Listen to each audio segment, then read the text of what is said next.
ഒരു പക്ഷേ ഒരൊറ്റ ചോദ്യം വന്നാൽ മതി, മറ്റുള്ളവർക്ക് അത് കിട്ടില്ല, നിങ്ങളത് നേടിക്കൊണ്ടുപോകും. നിങ്ങളുടെ റാങ്ക് കാര്യമായിട്ട് അങ്ങ് മെച്ചപ്പെടും. ഒരൊറ്റ മാർക്ക് മതി മറ്റുള്ളവർ നമ്മൾ വ്യത്യസ്തരാകാൻ. ഞാൻ ഇന്ന് പറയുന്ന ഏതെങ്കിലും ഒരു ചാപ്റ്ററിൽ നിന്ന് നേടുന്ന ഒരു മാർക്കിന്റെ മൂല്യമല്ല, അത് മറ്റുള്ളവർക്ക് എല്ലാവർക്കും കിട്ടാത്ത, നിങ്ങളെ അവരിൽ നിന്ന് വ്യത്യസ്തരാക്കുന്ന മാർക്കാണ്. അതിന് മൂല്യം കൂടുതലാണ്. ഈ 2 ചാപ്റ്ററുകളെ നോക്കി വെച്ചോ. മുൻകാലങ്ങളിൽ അങ്ങനെ പല പരീക്ഷകളിലും സംഭവിച്ചിട്ടുണ്ട്. ഒരു പക്ഷേ നിങ്ങൾക്ക് സംഭവിക്കുകയാണെങ്കിൽ, ഇവിടെ നിന്നൊരു മാർക്ക് നേടുകയാണെങ്കിൽ, അത് നിങ്ങളെപ്പോലെയുള്ള മിടുക്കർക്കേ കിട്ടുള്ളൂ, എല്ലാവർക്കും കിട്ടില്ല.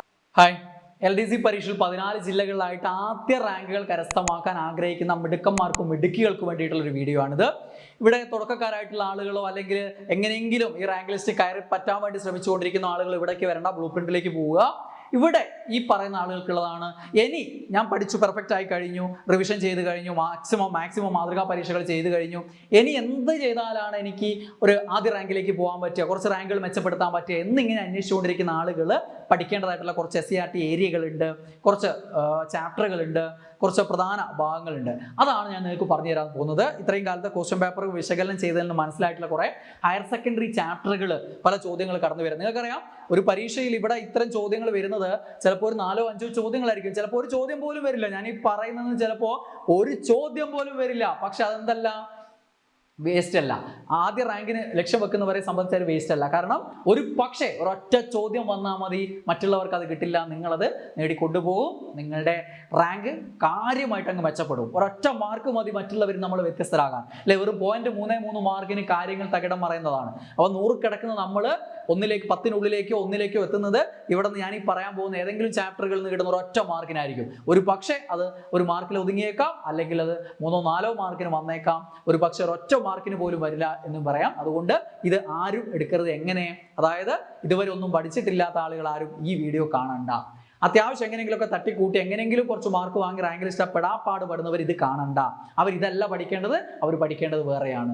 ബാക്കി സിലബസ് ഏരിയ കൃത്യമായിട്ട് പഠിച്ച് ബ്ലൂ പ്രിന്റ് റിവിഷനൊക്കെ കൃത്യമായിട്ട് നടത്തിക്കൊണ്ടിരിക്കുന്ന, അല്ലെങ്കിൽ അതൊക്കെ നന്നായിട്ട് പെർഫെക്റ്റ് ആണെന്ന് ബോധ്യമുള്ള ആളുകൾ കുറച്ച് പേരുണ്ട്, ആദ്യ റാങ്കിന് വേണ്ടി ശ്രമിച്ചുകൊണ്ടിരിക്കുന്നത്. അവർക്ക് വേണ്ടിയിട്ട് അവരൊന്ന് നോക്കിയിരിക്കേണ്ട ചില ചാപ്റ്ററുകളാണ് പറയാൻ പോകുന്നത്. ഹയർ സെക്കൻഡറി എന്നുള്ള പ്രധാന ചാപ്റ്ററുകൾ, ചില ചാപ്റ്ററുകൾ, കുറേ ചാപ്റ്ററുകൾ പഠിക്കാനുണ്ട്, പഠിച്ചിട്ടുണ്ടാവും, നിങ്ങളതൊക്കെ പഠിച്ചിട്ടുണ്ടാവും. അതിൽ ഏറ്റവും പ്രത്യേകം ശ്രദ്ധിക്കേണ്ട കുറച്ച് ചാപ്റ്ററുകളാണ് പറയുന്നത്. ഒന്ന്, +2-ലെ 14ാമത്തെ ചാപ്റ്റർ, ആധുനിക പൂർവ്വ കേരളം. ഒരു പക്ഷേ കേരള ചരിത്രത്തെ കുറിച്ചുള്ള ചോദ്യം, മാർത്താണ്ഡവർമ്മയെ കുറിച്ചുള്ള അദ്ദേഹത്തിന്റെ പരിഷ്കാരങ്ങളെ കുറിച്ചുള്ള ചോദ്യങ്ങളാണെങ്കിൽ അത് ഈ ചാപ്റ്റർ എന്ന് ചോദിക്കും. നിങ്ങളുടെ പരീക്ഷയിൽ അത് നിർണായകമായിട്ട് മാറിയേക്കാം. ദെൻ +2 ചരിത്രം 15ാമത്തെ ചാപ്റ്റർ, കേരളം ആധുനികതയിലേക്ക് എന്നുള്ള ചാപ്റ്റർ, കേരള നവോത്ഥാനത്തെക്കുറിച്ചും ദേശീയ പ്രസ്ഥാനത്തെക്കുറിച്ചൊക്കെയുള്ള ചോദ്യം ഒരു പക്ഷേ 10-ൽ നിൽക്കാതെ കടന്നു വരികയാണെങ്കിൽ, കയറി വരികയാണെങ്കിൽ അത് വരുന്നത് ഒട്ടുമിക്കവാറും ഈ ഒരു ചാപ്റ്റർ എന്നായിരിക്കും. അപ്പോൾ നന്നായിട്ട് ഒന്ന് റിവിഷൻ ചെയ്യുക. നിങ്ങൾ ഇതൊക്കെ പഠിച്ചിട്ടുണ്ടാവും, അതൊന്നുകൂടെ നോക്കി ഉറപ്പിച്ച് പോകുക. ഓക്കെ, ധൈര്യം. അപ്പോൾ +1 ഗാന്ധിയൻ പഠനം എന്നുള്ള ഒരു ബുക്ക് തന്നെയുണ്ട്. അതിൽ 4ാമത്തെ ചാപ്റ്റർ, ഇന്ത്യൻ സ്വാതന്ത്ര്യ സമരത്തിൽ ഗാന്ധിജിയുടെ പങ്ക്. 7ാം ക്ലാസ്സിലെ ചാപ്റ്റർ ആണ് ഗാന്ധിജിയുടെ പങ്ക് നമുക്ക് 10 വരെ പഠിക്കാനുള്ളത്. 7ാം ക്ലാസ്സിലെ 9ാമത്തെ ചാപ്റ്റർ. ചോദ്യകർത്താവ് 10ാം ക്ലാസ് നിലവാരമുള്ള പരീക്ഷയല്ലേ, ഗാന്ധിജിയെ കുറിച്ച് ഒരു ചോദ്യം അങ്ങിടാന്ന് വിചാരിച്ചിട്ട് ഹയർ സെക്കൻഡറി ഇട്ട് കഴിഞ്ഞാൽ പെട്ട്. അപ്പൊ അത് കിട്ടണമെങ്കിൽ ഒന്നുകിൽ ഈ ചാപ്റ്റർ, അല്ലെ, അല്ലെങ്കിൽ ഇപ്പൊ തന്നെ UPSC കണ്ടില്ലേ ചോദ്യം വന്നത്, അത് ഹയർ സെക്കൻഡറി എന്നാണ്. അതേപോലെ വേറെ 1-2 ചാപ്റ്ററുകളുണ്ട്. +2-ലെ ചരിത്രത്തിലെ 12ാമത്തെ ചാപ്റ്റർ, മഹാത്മാഗാന്ധിയും ദേശീയവാദ പ്രസ്ഥാനവും, സിവിൽ നിയമലംഘന പ്രസ്ഥാനവും അതിനപ്പുറവും എന്നൊക്കെ പറഞ്ഞ ഒരു ചാപ്റ്റർ ഉണ്ട്, ആ ചാപ്റ്റർ. പിന്നെ +2 ചരിത്രത്തിൽ 10ാമത്തെ ചാപ്റ്റർ. ഓക്കെ, ഈ 2 ചാപ്റ്ററുകൾ ഗാന്ധിജിയെ കുറിച്ചുള്ള പ്രധാന ചാപ്റ്ററുകളാണ്. പിന്നെ ഗാന്ധിജിയുടെ തുടക്കം, 2ാം ഘട്ടം എന്നൊക്കെ പറഞ്ഞുകൊണ്ടുള്ള ചാപ്റ്ററുകളുണ്ട്. അതൊക്കെ ഇമ്പോർട്ടൻ്റ് ആണ്. ഗാന്ധിജിയെ കുറിച്ച് എന്തും ചോദിക്കാം, പക്ഷെ ഇത് ഏറ്റവും പ്രധാനപ്പെട്ട ചാപ്റ്ററാണ്. ഇവിടെ നിന്ന് ചോദ്യത്തിന് നല്ല സാധ്യതയുണ്ട്. ഈ 2 ചാപ്റ്ററുകൾ വളരെ ഇമ്പോർട്ടൻ്റ് ആണ് ഗാന്ധിജിയെ കുറിച്ച്. ഓക്കെ, അപ്പൊ അവിടെ നിന്ന് ചോദ്യം കടന്നു വന്നാൽ ആ നേടുന്ന ഒരു മാർക്കിന്റെ മൂല്യമല്ല എന്നറിയണം. ഞാൻ ഇന്ന് പറയുന്ന ഏതെങ്കിലും ഒരു ചാപ്റ്ററിൽ നിന്ന് നേടുന്ന ഒരു മാർക്കിന്റെ മൂല്യമല്ല, അത് മറ്റുള്ളവർക്ക് എല്ലാവർക്കും കിട്ടാത്ത, നിങ്ങളെ അവരിൽ നിന്ന് വ്യത്യസ്തരാക്കുന്ന മാർക്കാണ്. അതിന് മൂല്യം കൂടുതലാണ്. ഓക്കെ, ദെൻ +2-ലെ ചരിത്രത്തിൽ 10ാമത്തെ ചാപ്റ്റർ, കോളനി ഭരണവും ഗ്രാമപ്രദേശങ്ങളും. ഇന്ത്യ ചരിത്രവുമായിട്ട് ബന്ധപ്പെട്ട ഒരു പക്ഷേ ഇന്ത്യയിലെ ബ്രിട്ടീഷുകാരുടെ ആഗമനവും ഇവിടുത്തെ പിടിച്ചെടുക്കലും അതിനെതിരെയുള്ള ആദ്യകാല സമരങ്ങളും, അല്ലെ, ഇന്ത്യയുടെ സ്വാതന്ത്ര്യ സമരത്തെക്കുറിച്ചൊക്കെയുള്ള ചോദ്യം 10ാം ക്ലാസ്സും കടന്നു പോരുകയാണെങ്കിൽ ഈ ചാപ്റ്റർ, കലാപകാരികളും രാജും, ഈ 2 ചാപ്റ്റർ, കോളനി ഭരണവും ഗ്രാമപ്രദേശങ്ങളും, പിന്നെ കലാപകാരികളും ബ്രിട്ടീഷ് രാജും എന്നുള്ള ചാപ്റ്റർ. ഈ 2 ചാപ്റ്ററുകളെ നോക്കി വെച്ചോ. മുൻകാലങ്ങളിൽ അങ്ങനെ പല പരീക്ഷകളിലും സംഭവിച്ചിട്ടുണ്ട്. ഒരു പക്ഷേ നിങ്ങൾക്ക് സംഭവിക്കും സംഭവിക്കുകയാണെങ്കിൽ, ഇവിടെ നിന്നൊരു മാർക്ക് നേടുകയാണെങ്കിൽ അത് നിങ്ങളെപ്പോലെയുള്ള മിടുക്കർക്കേ കിട്ടുള്ളൂ, എല്ലാവർക്കും കിട്ടില്ല. നിങ്ങളെ അത് വ്യത്യസ്തരാക്കും. പിന്നെ +2 പൊളിറ്റിക്കൽ സയൻസിലെ ഒന്നാമത്തെ ചാപ്റ്റർ രാഷ്ട്ര നിർമ്മാണത്തിലെ വെല്ലുവിളികൾ. ഇന്ത്യയുടെ സ്വാതന്ത്ര്യാനന്തര ഇന്ത്യയുമായി ബന്ധപ്പെട്ട് 10ാം ക്ലാസ്സിലെ 7ാമത്തെ ചാപ്റ്റർ ഉണ്ട്. അവിടെ നിന്നാണ് ചോദ്യ സാധ്യത ഏറ്റവും കൂടുതൽ. അതൊക്കെ നമ്മൾ പഠിച്ചിട്ടുള്ളതാണ്, ബ്ലൂ പ്രിന്റിൽ ആയിട്ടൊക്കെ നമ്മൾ പഠിക്കുന്നതാണ്. പക്ഷേ ഈ പേപ്പർ ഈ ടഫ് ആവുകയാണെങ്കിൽ, ഇങ്ങോട്ടേക്ക് ചോദ്യം കിടക്കുകയാണെങ്കിൽ ഇവിടെ നിന്നാണ് വരിക. Okay, yes. Then standard +2 political സയൻസിലെ പാർട്ട് 2 6ാമത്തെ ചാപ്റ്റർ അന്തർദേശീയ സംഘടനകൾ എന്നുള്ളൊരു ചാപ്റ്റർ ഉണ്ട്. അത് ലോക ചരിത്രത്തെക്കുറിച്ച്, UNA കുറിച്ചോ മറ്റ് സംഘടനകളെ കുറിച്ചോ ചോദ്യം ചോദിക്കുമ്പോൾ അത് SCERTയിൽ തപ്പുന്ന ചോദ്യകർത്താവ് ഈ ഒരു ചാപ്റ്റർ എന്ന് എടുത്തിടും. മുൻകാലങ്ങളിൽ വന്നിട്ടുണ്ട്, നിങ്ങളുടെ പരീക്ഷയിലും ഒരു പക്ഷേ വന്നേക്കാം, റാങ്ക് നിർണ്ണയിക്കപ്പെടും. ഓക്കെ. ദെൻ +1 ഇന്ത്യ ഭൗതിക പരിസ്ഥിതി 1 മുതൽ 5 വരെയുള്ള ചാപ്റ്ററുകൾ. ഇനി ഭൂമിശാസ്ത്രത്തിലുള്ള കാര്യമാണ്. ഇന്ത്യൻ ഭൂമിശാസ്ത്രത്തിൽ നിങ്ങൾക്ക് 10ാം ക്ലാസ്സിലെ 7ാമത്തെയും 8ാമത്തെയും ചാപ്റ്ററാണ് ഇമ്പോർട്ടൻ്റ് എന്നറിയാം. അവിടെ നിന്നാണ് ഏറ്റവും കൂടുതൽ ചോദ്യങ്ങൾ വന്നിട്ടുള്ളത്. ഒരു പക്ഷേ ഹയർ സെക്കൻഡറിയിൽ കടന്നാൽ 1 മുതൽ 5 വരെയുള്ള ചാപ്റ്ററുകൾ എന്താണ്, വളരെ ഇമ്പോർട്ടൻ്റ് ആണ്. അതിലൂടെ ഒന്ന് ഓടിച്ചു പോകാൻ ശ്രമിക്കുക. നിങ്ങൾ പോയിട്ടുണ്ടെങ്കിൽ അതൊന്നുകൂടി ഒന്ന് ഓടിച്ചു പോവുക. പ്രത്യേകിച്ച് 1, 2, 3 ചാപ്റ്ററുകളൊക്കെ നല്ല ഇമ്പോർട്ടൻ്റ് ആയിട്ടുള്ള ചാപ്റ്ററുകളാണ്. ഓക്കെ. ദെൻ +2 ഇന്ത്യ ജനങ്ങളും സമ്പദ് വ്യവസ്ഥയും എന്നുള്ള ഒരു ബുക്കുണ്ട്. അതിൽ ചാപ്റ്റർ 5 ഭൂവിഭവങ്ങളും കൃഷിയും എന്നുള്ളൊരു ചാപ്റ്ററും, ചാപ്റ്റർ 7 ധാതുക്കളും ഊർജ വിഭവങ്ങളും എന്നുള്ള ചാപ്റ്ററും, ചാപ്റ്റർ 8 ഉൽപാദന വ്യവസായങ്ങൾ എന്നുള്ള ചാപ്റ്ററും. ഇതൊക്കെ ഇവിടെ കാർഷിക മേഖല, ധാതുക്കൾ, വ്യവസായം. ധാതുക്കളും വ്യവസായമൊക്കെ ഹോട്ട് ടോപ്പിക് ആണെന്ന് പറഞ്ഞിട്ടുണ്ട്. ഒരു പക്ഷേ 10ാം ക്ലാസ്സിലെ 8ാമത്തെ ചാപ്റ്ററുള്ള ഇരുമ്പുരുക്ക് ശാലിയറ്റാൻ ചോദിച്ചു കഴിഞ്ഞാൽ അത് എല്ലാവർക്കും കിട്ടുന്ന ചോദ്യമായിട്ടും എല്ലാ പരീക്ഷകളിലും വരുന്ന ചോദ്യവുമായിട്ട് മാറും. ഒരു പക്ഷേ ഇങ്ങോട്ടേക്ക് കടന്നാൽ അത് നിങ്ങൾക്ക് ഗുണകരമായിട്ട് മാറും. ഓക്കെ.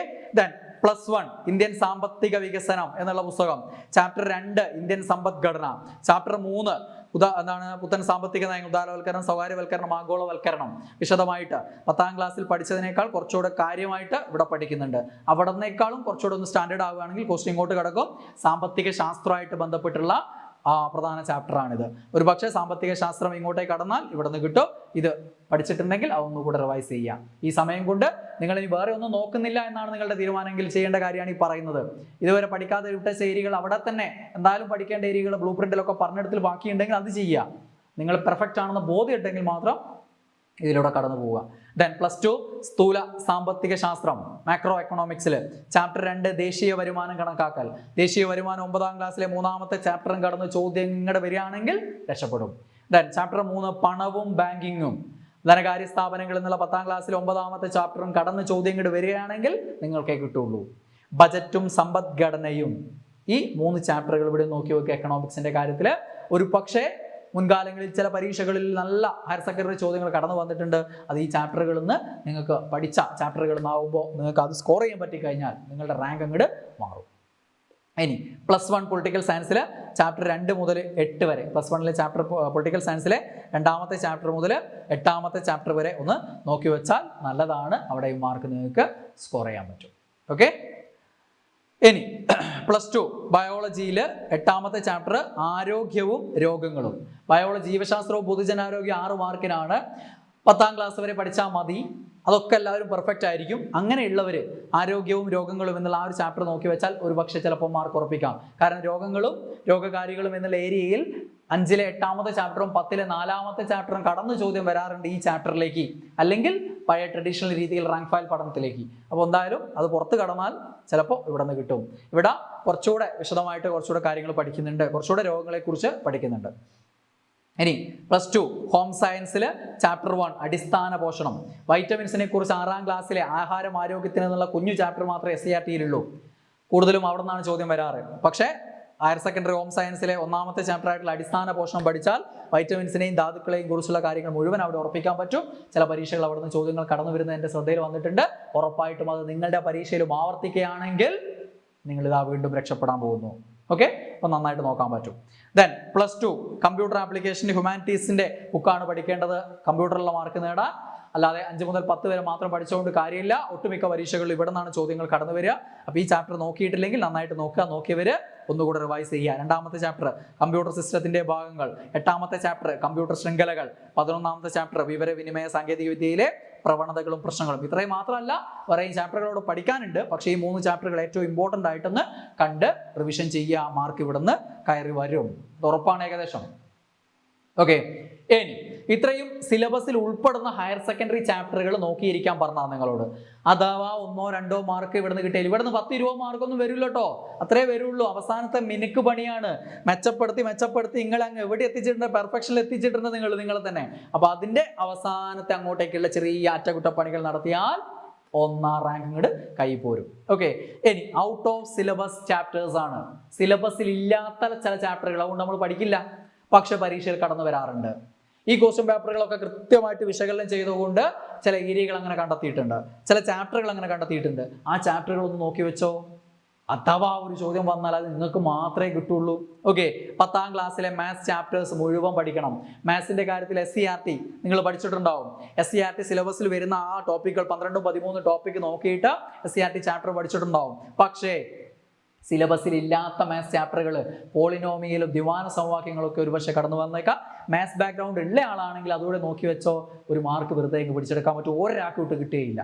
ഓക്കെ, സിലബസിനുള്ളിലുള്ള മാത്സ് തന്നെ SCERT വന്നാൽ ഇപ്പോഴാണ് ആളുകൾ പഠിച്ചു തുടങ്ങിയത്. അതുകൊണ്ട് പലർക്കും സ്കോർ ചെയ്യാൻ പറ്റാറില്ല, ചിലർക്കേ കിട്ടുള്ളൂ. പക്ഷേ നിങ്ങളിത് സിലബസിൽ ഇല്ലാത്തതോടെ ഒന്ന് നോക്കി വെച്ചാൽ നിങ്ങൾ പെർഫെക്റ്റ് ആണല്ലോ, നിങ്ങൾക്ക് നോക്കാൻ പറ്റുമല്ലോ.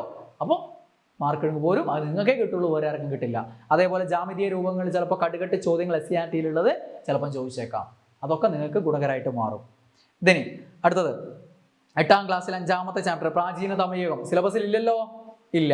പക്ഷേ കേരള ചരിത്രത്തിന്റെ സാഹിത്യ സ്രോതസ്സുകളെ കുറിച്ച് പരീക്ഷയിൽ 10th ലെവൽ പരീക്ഷയിൽ ഒരു ചോദ്യം പോലും അടുത്ത കാലത്ത് ഒന്നും വന്നിട്ടില്ല. പക്ഷെ +2 ലെവൽ ഡിഗ്രി ലെവൽ പരീക്ഷകൾ അതൊരു ട്രെൻഡ് തന്നെയാണ്.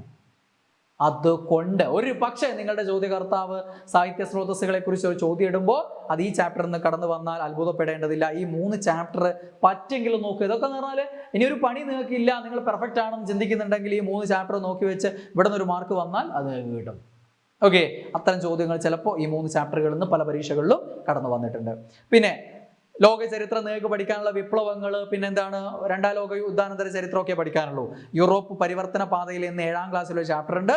പക്ഷെ അവിടെ നിന്നുള്ള കൃതികളൊക്കെ കുറിച്ചുള്ള ചോദ്യങ്ങൾ, ഗഡാമെലീത്ത എന്നൊക്കെ പറഞ്ഞിട്ടുള്ള സാധനങ്ങൾ, പിന്നെ എന്താ അങ്ങനെയുള്ള കുറച്ച് ചോദ്യങ്ങളൊക്കെ അവിടെ നിന്ന് കടന്നു വരാറുണ്ട്. അതുകൊണ്ട് ആ ഒരു ചാപ്റ്റർ ഒന്ന് നോക്കി വെക്കുക. ഓക്കെ, ദെൻ എക്കണോമിക്സിൽ സാമ്പത്തിക 7ാം ക്ലാസ്സിൽ 5ാമത്തെ ചാപ്റ്റർ സാമ്പത്തിക സ്രോതസ്സുകൾ. സിലബസ് കൃത്യമായിട്ട് വായിച്ചു പോകുന്ന ആൾക്ക് അതിൽ എഴുതി ചേർത്തിട്ടില്ലാത്ത ഏരിയ ആയതുകൊണ്ട് നോക്കാതെ പോകുന്ന ചാപ്റ്റർ ആയിരിക്കും ഒരു പക്ഷേ. അല്ലാതെ എക്കണോമിക്സ് ഫുള്ള് SCERT 5 മുതൽ 10 വരെ ഫുള്ള് പഠിച്ചവർ പഠിച്ചിട്ടുണ്ടാവും, അല്ലാത്തവർ പഠിച്ചിട്ടുണ്ടാവില്ല. അതുകൊണ്ടൊന്ന് നോക്കി വെക്കുക. സാമ്പത്തിക സ്രോതസ്സുകളെ കുറിച്ചുള്ള ചോദ്യം ഈ ചാപ്റ്ററിന് വരാം. 8ാം ക്ലാസ്സിൽ 7ാമത്തെ ചാപ്റ്റർ സമ്പദ് ശാസ്ത്ര ചിന്തകൾ എന്നുള്ളതിൽ അതിൽ കുറച്ച് ചിന്തകന്മാരെ കുറിച്ച് കൊടുത്തിട്ടുണ്ട്, അവരെ കുറിച്ച് ചോദ്യം വരാം. 10ാം ക്ലാസ്സിൽ 5ാമത്തെ ചാപ്റ്റർ പൊതുചെലവ് പൊതുവരുമാനവും. നിങ്ങൾക്ക് സിലബസിൽ ഇങ്ങനെ ഒരു ഏരിയ പറഞ്ഞിട്ടില്ല, അതുകൊണ്ട് ഈ ചാപ്റ്റർ പഠിക്കാനില്ല എന്ന് വിചാരിക്കും. പക്ഷേ നികുതികളെ കുറിച്ച് GSTയെ കുറിച്ചൊക്കെയുള്ള ചോദ്യങ്ങൾ ചിലപ്പോൾ ഈ ചാപ്റ്ററിന് കടന്നു വന്നേക്കാം. ദെൻ 9ാം ക്ലാസ്സിൽ 8ാമത്തെ ചാപ്റ്റർ തിരഞ്ഞെടുപ്പും ജനാധിപത്യവും എന്നുള്ളൊരു ചാപ്റ്റർ. അത് തിരഞ്ഞെടുപ്പ് എന്നുള്ള സാധനവും നിങ്ങളുടെ ഭരണഘടനയുടെ സിലബസിൽ ഇല്ല, ഓരോ ഏരിയകൾ പ്രത്യേകം കൊടുത്തിരിക്കുന്നതാണ്. പക്ഷേ 9ാം ക്ലാസ്സിലെ ഈ 8ാമത്തെ ചാപ്റ്റർ തിരഞ്ഞെടുപ്പും ജനാധിപത്യവും എന്നുള്ള ചാപ്റ്റർ. അതേപോലെ ഹയർ സെക്കൻഡറിയിലും ഒരു ചാപ്റ്റർ ഉണ്ട്, തിരഞ്ഞെടുപ്പും ജനാധിപത്യം എന്ന ആ പേര് ഞാൻ തോന്നുന്നു, തിരഞ്ഞെടുപ്പ് എന്നുള്ള ഒരു സംഭവമുണ്ട്, ആ ഒരു ചാപ്റ്റർ. ഈ 2 ചാപ്റ്റർ പഠിച്ചു കഴിഞ്ഞാൽ ഒരു പക്ഷേ ചോദ്യം കടന്നു വന്നാൽ അത് നിങ്ങളല്ലാതെ ഒരാളും ഇട്ട് എഴുതൂല. ദെൻ 10ാം ക്ലാസ്സിലെ 3ാമത്തെ ചാപ്റ്റർ പൊതുഭരണം. ഇത് പിന്നെ ഒരുവിധ ആളുകളൊക്കെ പഠിച്ചിട്ടുണ്ടാവും, കാരണം മറ്റു പരീക്ഷകൾക്ക് വേണ്ടി പഠിച്ചിട്ടുണ്ടാവും. പിന്നെ കേരള ഭരണ സംവിധാനത്തിലാണ് ഈ ഒരു ചാപ്റ്റർ ആവശ്യം. ഞാൻ നേരത്തെ SCERT ചാപ്റ്റേഴ്സ് പഠിക്കാനുള്ള പറയുമ്പോൾ അവിടെ പറഞ്ഞിട്ടുണ്ട്, അതുകൊണ്ട് പല ആളുകളും പഠിക്കുമായിരിക്കും. പക്ഷേ എല്ലാ ആളുകളൊന്നും ഈ ചാപ്റ്റർ നോക്കാറില്ല. പക്ഷേ കേരള ഭരണ സംവിധാനത്തെക്കുറിച്ചുള്ള ഒരു ചോദ്യം ചിലപ്പോൾ ഈ ഒരു ചാപ്റ്ററിൽ നിന്ന് കയറി വന്നേക്കാം. ഇനി കെമിസ്ട്രിയിൽ ഓർഗാനിക് കെമിസ്ട്രി എന്ന് പറഞ്ഞ് നിങ്ങളുടെ സിലബസിൽ കൊടുത്തിട്ടില്ല. ഓർഗാനിക് കെമിസ്ട്രി നിങ്ങൾക്ക് പഠിക്കാനില്ല. പക്ഷെ ലോഹം, അലോഹം, ഉപലോഹം പഠിക്കാനുണ്ട്. അലോഹങ്ങളിൽ ഒന്നാണ് കാർബൺ. കാർബണിന്റെ രൂപാന്തരങ്ങൾ എന്നുള്ള രീതിയിൽ കാർബണിനെ കുറിച്ചുള്ള ചാപ്റ്റർ നമ്മൾ പഠിക്കുന്നുണ്ട്. അലോഹങ്ങളിൽ പ്രധാനപ്പെട്ട ആളുമാണ്. അലോഹ സംയുക്തങ്ങൾ എന്നൊക്കെയുള്ള ചാപ്റ്ററുകളൊക്കെ പഠിക്കുന്നുണ്ട്. പക്ഷേ കാർബണിന്റെ മാത്രം കെമിസ്ട്രി ആയിട്ടുള്ള ഓർഗാനിക് കെമിസ്ട്രി അല്ലേ? കാർബണിന്റെ മാത്രം കെമിസ്ട്രി എന്ന കാർബണിനെ കുറിച്ച് മാത്രം പഠിക്കുന്നതല്ല ഉദ്ദേശം കേട്ടോ. കാർബൺ അല്ലേ പ്രധാനി, അതാണ് ഉദ്ദേശം കേട്ടോ. അപ്പോൾ ആ ഓർഗാനിക് കെമിസ്ട്രി നിങ്ങളുടെ സിലബസിൽ എവിടെയില്ല. പക്ഷേ ഈ 2 ചാപ്റ്ററുകൾ 10ാം ക്ലാസ്സിൽ 6ാമത്തെ ചാപ്റ്ററും 7ാമത്തെ ചാപ്റ്ററും വെറുതെ ഒന്ന് നോക്കി അങ്ങോട്ട് പോയിക്കോ. അത്ഭുതങ്ങൾ സംഭവിക്കുകയാണെങ്കിൽ ഒരുപക്ഷെ ഒരു ചോദ്യം ഇവിടെ നിന്ന് വരും, അത് നിങ്ങൾക്കേ കിട്ടുള്ളൂ. അപ്പോൾ ഇങ്ങനെ ആദ്യ റാങ്കുകളിലേക്ക് എത്താൻ വേണ്ടിയിട്ടുള്ള അവർക്ക് വേണ്ടിയിട്ടുള്ള മാത്രം വീഡിയോ ആണിത്. ഒരു കാരണവശാലും ഇത് മറ്റുള്ളവർ ഉപയോഗിക്കുകയും ചെയ്യേണ്ട. അതായത് എങ്ങനെയെങ്കിലും റാങ്ക് ലിസ്റ്റ് കയറാൻ ശ്രമിക്കുന്നവർ, ഇനിയും സിലബസ് ഏരിയ പഠിക്കാൻ ബാക്കിയുള്ളവർ, അല്ലെങ്കിൽ പഠിച്ചത് റിവിഷൻ ചെയ്യാൻ ബാക്കിയുള്ളവർ, അല്ലെങ്കിൽ പെർഫെക്റ്റ് ആക്കിയില്ല ഇന്ന ഏരിയ, ബ്ലൂ പ്രിന്റ് റിവിഷൻ നടത്തിയിട്ടില്ല എന്നൊക്കെ തോന്നുന്ന ആളുകൾ ഇതിലേക്ക് വരണ്ട.